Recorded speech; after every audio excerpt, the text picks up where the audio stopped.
Preliminary studies suggest the Omicron variant appears to be milder than previous strains. Scientists in the United Kingdom conducted a study looking at people ending up in hospital. This week, daily cases exceeded 100,000 for the first time since the pandemic. Joining us from London is our correspondent, Olly Barratt. A very good evening to you, Olly, and thank you so much for your time. So is the UK healthcare system managing the new Omicron variant, considering that the cases are now running into the six figures? Well, it is very much wait and see over the coming days. I think we're really heading into a potentially difficult period. The question is exactly how difficult. You mentioned that new UK analysis about the severity of the Omicron variant. Now, of course, South African scientists reached similar conclusions.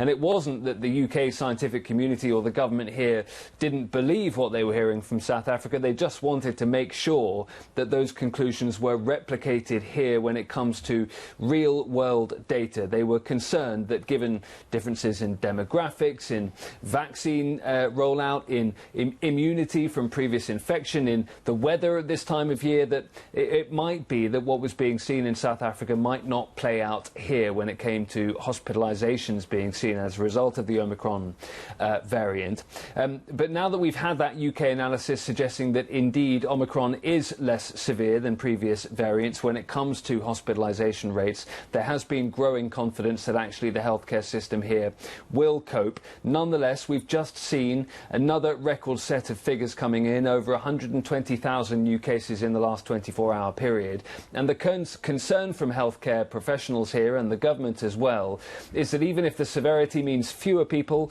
as a proportion of the case numbers are ending up in hospital, Omicron is so transmissible that you might see a really large amount of people headed to hospital at the same time for treatment, at the same time as you have a lot of doctors and nurses off sick who otherwise would be there to treat them. So, as I say, we head into a potentially difficult week or two. Some signs, though, that the case rises might be starting to peak in places like London. So there really is a mixture of good news and bad news, pessimism and optimism in all of the latest data and analysis that we're seeing.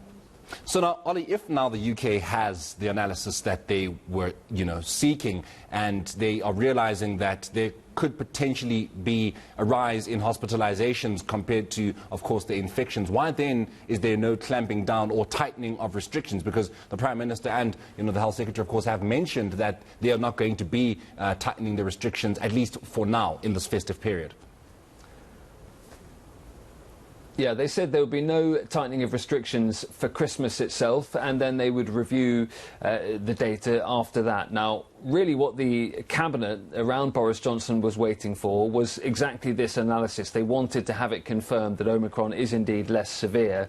With that confirmation, they hope that they can get away without imposing further restrictions because of all the harm that does on people's lives and livelihoods. But as I say, that is very much under review, and if indeed over the coming few days we do see a spike in hospitalizations that starts to threaten the National Health Service and its ability to cope, then it may well be that fresh restrictions are indeed imposed.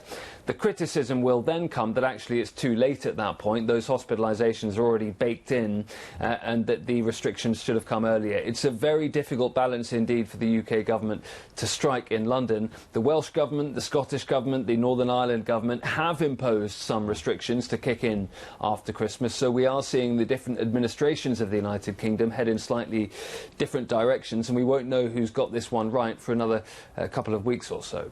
Could we see more travel bans being reinstated if this were to be the case, that hospitalizations and hopefully not deaths do rise? Well, let's look at it a slightly different way. I think it's unlikely that travel bans are imposed from particular destinations like we saw when Omicron started to spread and South Africa was plonked on the red list. The UK government appreciates now that with Omicron spreading so rapidly here, there's not much point in placing other countries on the red list. What you could see is that the UK decides to move to a form of lockdown through which the country has been before, those so-called Tier 1 and Tier 2 restrictions. If those were imposed, you could see a ban on, for example, leisure travel abroad, so slightly different from a red listing of a number of countries, but it would have a significant effect on the tourism industry. Now, we're not there yet, but that is one option that the government could look at, which would mean restrictions on international travel. As I say, nothing confirmed at this point, and indeed, Boris Johnson would hope to get away without imposing further restrictions, and a lot of members of his cabinet are putting a huge amount of pressure on him to avoid any further restrictions at all.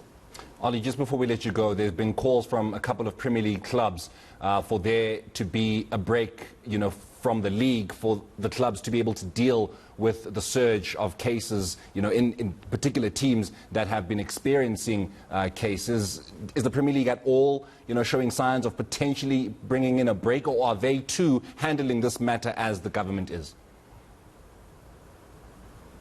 Well, one of the difficulties for the Premier League is that if the government isn't going to impose restrictions, then it's difficult for it to do so.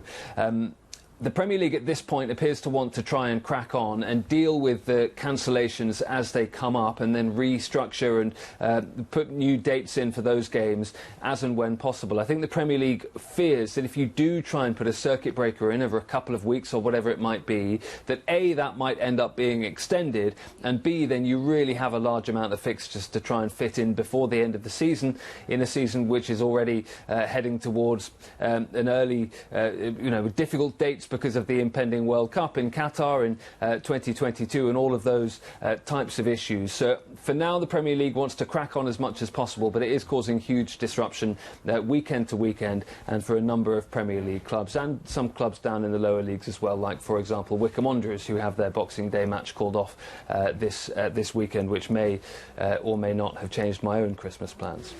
Well, that is very unfortunate, Olly, and we do hope that perhaps you can, look on to other clubs that might provide you with a whole lot more entertainment than Wycombe probably would have in Boxing Day. Olly, thank you so much for joining us here on South Africa Tonight. That is our UK correspondent, Olly Barratt.